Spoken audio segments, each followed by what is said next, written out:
And we're live. Hello and welcome to another episode of Crossing Bridges Talk Show. I'm your host, Larry Montgomery Sr. This is my co-host, Will. Introduce yourself. Good afternoon, everyone. I'm William Montgomery. It's a pleasure to be here. Now we're broadcasting live from the ATL, so we just want to show that we're in solidarity with CDC and the right thing to do. Last week we talked about relationships and the different things that you need to consider when you come to a relationship, because, sometimes you bring things that just aren't going to work out. One of those things was smoking and stuff like that. I just happened to see a show on, Judge Mathis the other day, and he had two people up in there. Boy, I'm telling you, talk about relationship dysfunction. They had every avenue of dysfunction in their relationship, and they're supposed to be married. But we ain't going to go into that. This week's topic, we want to focus in on some of the baggage that we bring, and we may not realize that we're bringing it to the relationship. And hopefully we might try to identify it ourselves, and or your partner might identify it for you, probably gently up front, and then a little more strongly later on, depending on their personality. They may just jump all over you up front and say, look, this is not acceptable behavior. And I might need to be leaving here real soon if you don't change it. But, sometimes we don't realize that we have these problems, and or that and sometimes we see problems. Other people may have problems that we see that we really have a problem with. Say, look, I can't deal with somebody who, does this or whatever. And we're going to talk about these things in a minute. There's only four of them, but I just wanted to get some comments from my co-host here in case she wanted to say something before we get started. Well, relationships is a very tricky business, so it's not for the faint of heart. You got to be ready. You got to be willing. And it's not just the baggage that we bring to the relationships. You got to understand that your significant other, may have baggage of their own. So you got to be prepared for that. Relationships are not easy, but they can be worth it. Well, the thing is, you got to, you can't come in and assume that you're going to fix the other person. They got to first understand that they have a problem and that they want to, fix it. They want to change it. And sometimes they need help, need a little patience, a little consideration. Sometimes they need professional help, somebody with an actual license that they paid for. And I'm not talking about something online, something that they went to school and learned, and worked hard at trying to understand so they could be able to help the other people. And there's nothing wrong with it. There's nothing wrong with getting help when you have a problem. And we're going to talk about a couple. Let's start right here with abuse. That's a big word. And my thought here, every year, Child Protective Services works with approximately 6.6 million children with allegations of abuse in the home, including physical, sexual, mental, and emotional. 1 in 5 women in the United States have been raped. 1 in 71 men have been raped. 1 in 3 men have been victims of violence by their partner. I don't know too many people who want to go into a relationship to have a physical altercation with the person that they have feelings for. So that's something that we're going to talk a little bit about, but, we want to keep that in mind. Now, the list goes on of these different kinds of problems we have in relationships, and we're talking about abuse. Abuse is everywhere, whether it stems from a dangerous or unhealthy childhood or a recent relationship that went terribly wrong. Both men and women can bring the baggage of abuse into a relationship, leaving a wound that can last a lifetime if not addressed.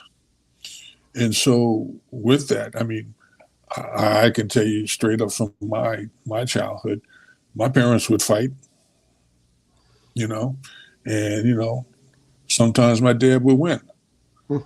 But, that was a joke. But In some households, it works the other way, where the Mhm. woman be kicking butt just as much as the man, Mhm. and that comes from poor communications, Mhm. poor understanding of one. So listen, you work all week and you want to blow some steam. You might not want to come home directly. You know, but that doesn't preclude you from calling and saying, look, babe, I'm gonna be with the fellas for an hour or two, and whatever. And that doesn't give you a license to go out and get pissy drunk, Mhm. I mean, because you still got to drive home.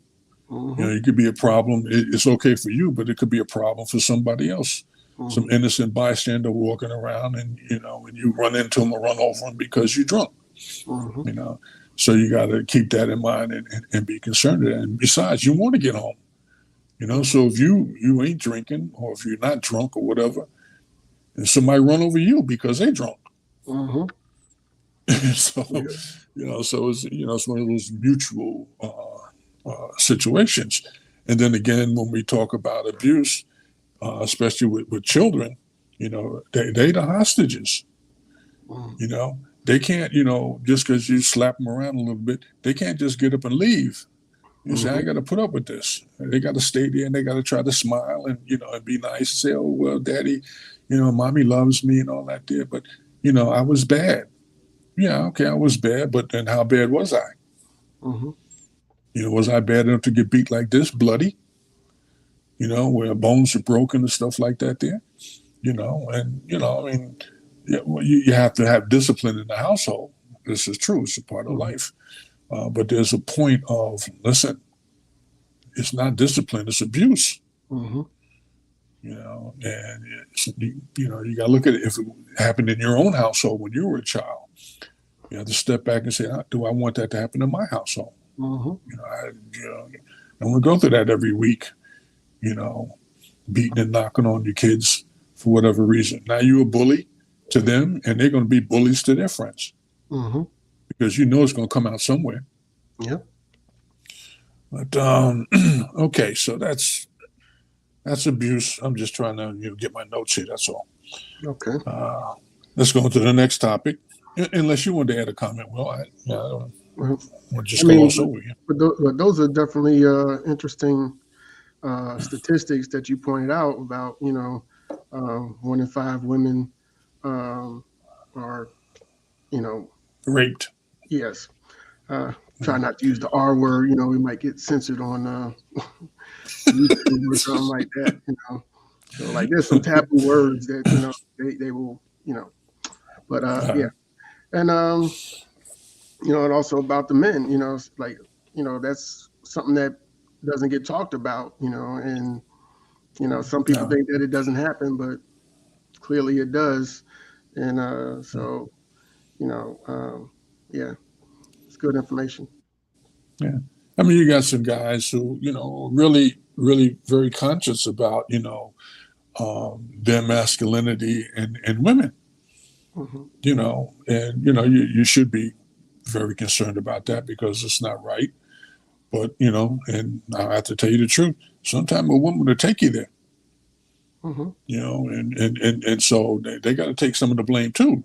I'm Yeah. not saying that, the response has to be physical, but I'm saying sometimes you got to look and listen to what's coming out of your mouth Hmm. and say, I'm earnestly laying it on you because I want to hurt you. Well, yeah, you're hurting them. Hmm. And that can be abusive. Yeah. So you need to say, I want to make my point. Okay, got a little colorful. All right, now back it up. You made your point, Hmm. but you make the point, you make it again, and you make it again, and you keep making it until you feel relieved. Hmm. But all the blood on the floor, Hmm. you just step right over there and keep walking. You say, somewhere along the line, somebody in pain, Hmm. you know. So yeah, you want to make your point, you want to make it clear, you're not happy with this or whatever. Okay, let's try to sit down and work it out. And if you ain't in the right frame of mind at that moment, sometimes you got to say, look, we're going to talk about this later. Hmm. you know. And I seen a TikTok where the guy says his wife she said, when you finish washing those dishes, I'm going to talk to you. So he got a little toothbrush and he did the dishes. You take him 2 or 3 days to wash this dish. You're going to hear about it when she finished. Yeah. Okay, let me go on to the next topic. Finances, which is important. And, your own financial situation is yours, and you're comfortable with it because you actually have no choice. Those are decisions that you made, and you got to live with them. But now you got a partner here, and they got to suffer along with the decisions that you've made. Yep. And then you want to be embarrassed. Oh, those credit card companies, they ain't doing right. But you didn't pay the bill. You bought the cow, and now you want to eat the steak, and you don't want to pay for it. Come on.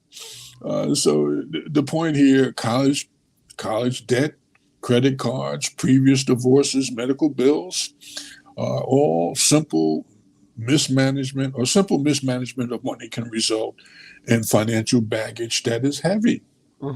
Because it costs one way or the other. Either you can't get credit, or it's going to cost you to get the credit. Yep.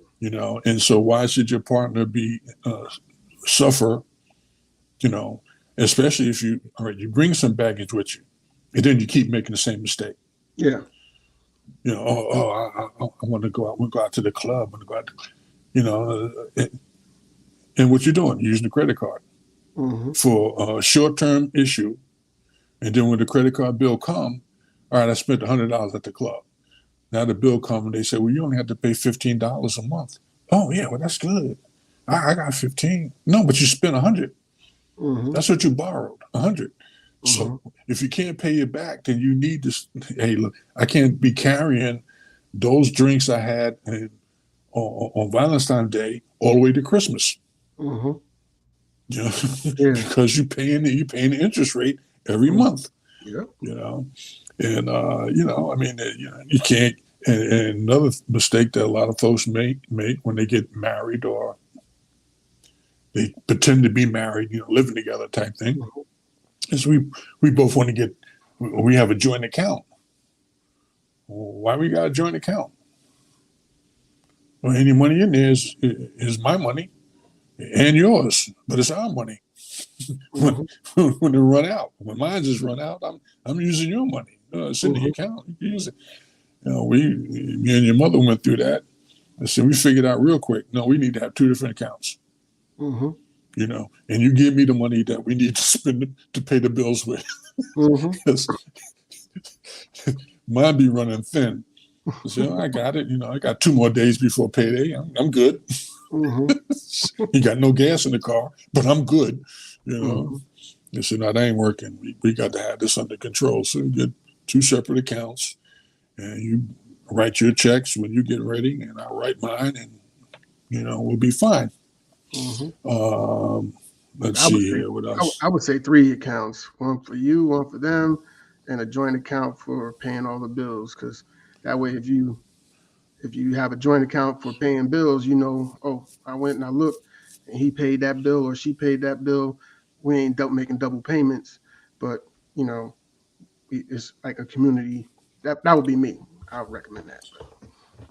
Well, that was what I was talking about, having a joint account. Because you have a joint account. Having a separate account is the point.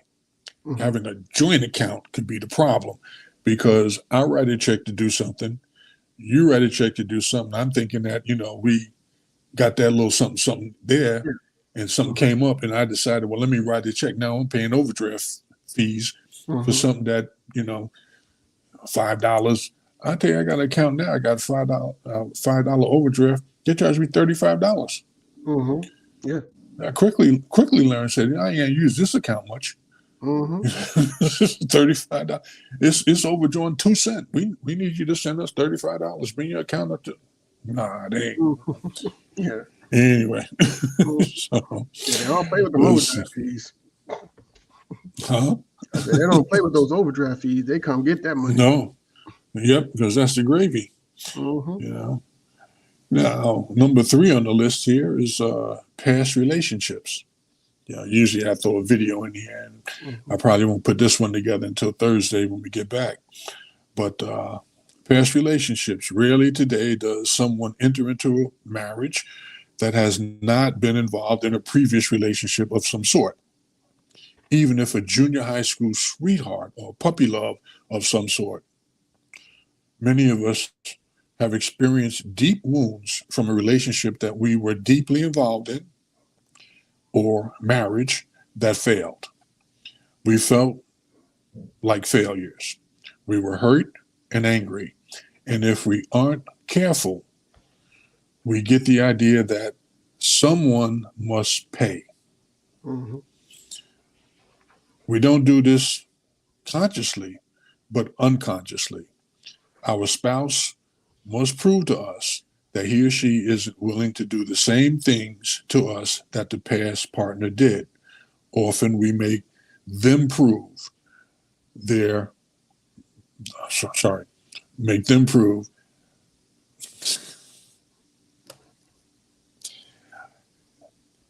It's a shame I can't read my own handwriting here. Often we make them prove that truth repeatedly, meaning that the partner is not going to do the same thing that the other partner did, like that did. Sometimes we get around to comparing the new partner with the old partner. Mm-hmm. So as soon as it even look like they're going to do the same thing, you're all over them. Mm-hmm. And you're not all over them because of what they're about to do. You're all over them about what the other one did. Mm-hmm. You see, so they're getting a double whammy as opposed to just what they're there for. Mm-hmm. Have you had any experiences like that in your relationships? I mean, I've seen it happen. I can't pull up any, situation at the moment where it transpired, but I mean, you can see it in like people do certain things to kind of protect themselves. Like maybe in the past they may have, you know, I mean, I've heard some women, they'll go and they'll do like a background check on people, like they meet. I'm like, I never thought about doing a background check on somebody, but that's what some females do these days. I'm like, because they want to make sure, I mean, women are pretty much better at, investigating than, I guess guys in the dating scene, because the guy like, oh, she looks good. Okay. She seems like she got a nice personality. And next thing you know, you find out she got 3 bodies in the trunk. Women were like, nah, girl, like he was over here when this happened. He might be that guy. All right. But doing the background check is not necessarily a problem because something you really need to know. And I'm not just saying just from a woman's perspective. You need to know who you're dealing with, because this guy he may be too good. You say, well, wow, you all of that, you work here and you got this kind of car and you live here. Well, the car is rented, the apartment's rented, and I only have the business card. I don't really work there, and the money in my pocket, I just beat some other girl out of it. So yeah, I'm looking good. Now what can I get out of you? And so having a background check is not necessarily a bad thing. Because you got all kinds of people walking around out here, boy. It ain't against the law to walk around. And even for guys, when you actually have something, you bring something to the table. Yeah, I have a job. I have an income. I'm comfortable. But I'm not comfortable to carry you. I'm comfortable to carry me. So, we talking and chatting and whatever, and get together every now and then suddenly you show up at the door with a couple of suitcases talking about, my landlord, he just did. So, well, you got to go back and talk to him. You ain't staying here. You need cab fare to the hotel? Yeah, you can't stay here. No. Because then it'd be like, okay, well, who gonna cook? I ain't got to cook. I got my food. You got any food to cook? No. Okay, well, whatever. And so, yeah. it gets complicated real quick, and yeah, people do fall on hard times. I understand that, but I'm not trying to be over there when you fall on hard times. I want to be over here dealing with what's on my plate, because I got enough on my plate to keep focused on. No matter how little it is, I got to keep focused on it, because that's all I got. And now you want to throw something else on to take something else from my plate. You got a problem with that, So I try to keep keep away from that stuff. But it's easy to hear that sob story and feel bad for them. Well, I'll let you stay till you get on your feet. That might be forever. Yeah. And like they say in prison, they don't say forever, they say ever. You're gonna take ever, right, to get on your feet. and then you have an attitude about, well, I ain't helping you. God didn't put me here to help you. He put me here to do what I have to do. And it ain't help you. I mean, I might help you out a little bit, but I'm not carrying anything more than I can hardly carry myself. So last topic, childhood, which is kind of a combination of all of these things here. Whether we've had a childhood that was bustling with laughter and joy, family devotionals and regular vacations, or whether we were riddled with the pain of abuse, death of a close family member, or other trauma, our childhoods shape us. That is true. And those experiences can bring baggage into the marriage or the relationship. The traumatic experiences of our childhood, when applicable, can bring obvious pain and wounds. Perhaps less obvious is a positive childhood. If we were blessed with fantastic parents who created a healthy home environment, that is an awesome gift we've received. However, we have to be careful that we don't make a habit of comparing our childhood experiences with the performance of our spouses. Our husbands may not mow the lawn as faithfully as dad once did, or make the money that afforded a more comfortable lifestyle. Your wives may not be the dynamic cook or seamstress your mom once was. Let's be careful that we allow our childhoods to shape who we are without exerting baggage that may have been created. And so the point is that, even though, your children, they learn by seeing. It ain't like you had a conversation with the child every day. Well, do this and do that. They be watching. And a lot of times you don't even know they're watching. They be listening. A lot of times you don't know they're listening. So you got to be mindful of that. And I hate to say this, TikTok I saw the other day, a few days ago. Little girl, she couldn't have been, 18 months old. Was able to sit up, type of thing. A little girl, and she was playing with, I guess, her father's wallet. She opened it up, looked in there and pulled out some bills, and she had a little sundress on, and she put it in her little bosom, and then threw the wallet back over where it was. Now, she learned that from watching somebody do that. And so they put it up. Right, they put it up on TikTok. Oh, this is funny. Yeah, but look what you did. Look what happened. It's funny to me because it ain't my kid. Because I ain't gonna. I guess Charlie must be hungry, man. What's up with that? So anyway, so she, so it was cute, but that's how kids are. They see it and they they figure it out from there.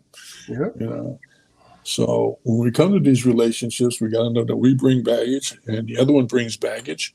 And that's the whole purpose of, and we had this conversation, of asking questions before you get serious. And getting an understanding of how your partner is going to respond or what their thoughts are, what their past, if they had situations like that or whatever. just to get an understanding, because when it gets real, it's going to be real. Mm-hmm. It's all fun and games till it's not. Mm-hmm. And what I would say is, if you starting to have feelings for somebody, and you probably want to have that tough conversation. There's things that people don't want to talk about because they don't want to scare somebody off. You might want to find out what that is, because if they're worried about scaring somebody off, then it might be something that will scare you off. So, hey, look, I'm starting to get feelings for you. Like, is there anything I need to know? Because you got a serial killer ex-boyfriend, somebody that's stalking you. I mean, whatever it is, you want to find out, because, like I said, it can affect your future happiness with that person. And at the same time, whatever you got that you're carrying around, you need to let them know, because, like you said, you might have a crazy ex-girlfriend who's got a couple of bodies in the trunk and ready to put another one in the trunk. And she's like, all right, deuces, be Yeah. fresh. Yeah, well, sometimes, and along with that, people have, bad habits. Mm-hmm. It's all fun and games when we ain't tied together. Mm-hmm. So I like to go to the club. Well, Wednesday, Thursday, Friday, and Saturday, you at the club. I didn't know that. I only see you, once or twice a week or something, or every other week. I didn't know you're going to the club that much. And so now when we get together, you want to run to the club? Mm-hmm. Who paying for that? Mm-hmm. And if you got that kind of money and you spend it on that, we could have a bigger house or a better house than what we got. Yep. And you got people with gambling problems. Yep. And say, hey, that get out of hand real quick. It's all right when you by yourself, because when you run out of money, you do what you got to do. Mm-hmm. But here, when we're in a relationship, you're going to be looking for reach in my pocket to support your habit. Yeah, it's all great when you win. But the professional gambler knows, if I'm hitting 50%, I'm pretty much not doing well. I got to be over 50%, because any fool could do 50%, just by chance. But I'm being a professional, I got to be doing better than that. So I got to know what I'm doing. And I got to do it on a regular. But these other people, they get a habit, smoking. We talked about that, drugs. Hey, I met you in the club. It was all cool. We was out in the car, so and so, but now we got married. I want to go out in the back, and do a couple of bones or whatever. The neighbors start complaining. The police show up. Now what? And they ain't coming in just because they want to be friendly. They coming in to do what they think is a drug house. We got 50 officers out here. We coming in. Now what? Yeah. So your kids traumatized. You're looking foolish to your neighbors. And you're probably going to get might get some time. Because you got your little. Well, that's just for personal use. Well, personal use is a $10 bag. You got that. You got paid the other day. You got yourself a quarter of an ounce. Now what? I thought it was gonna last me for the month. No. You got some weight here, boy. You got some time. Some time coming. It's gonna get you some months. There you go. And so, anyway, that's it for this week. I don't want to start on. We got a couple more topics in this series. Next week, we could talk about how to fix these things, specifically these problems, how to deal with this baggage that we bring, or that we run into. So why don't you give your announcement, and we'll be on up out of here. Okay. Well, we thank you, viewers, for viewing us, and we'd like to extend the opportunity to, if you would like to recommend a topic for us to discuss, please contact us through the comment section. And if you'd like to be a panelist, then reach out on the comment section as well and let us know, and we'll see about you on. Thank you. Okay. And we will see you next week, God willing, and the creek don't rise. And the creek don't rise. Love you. Amen.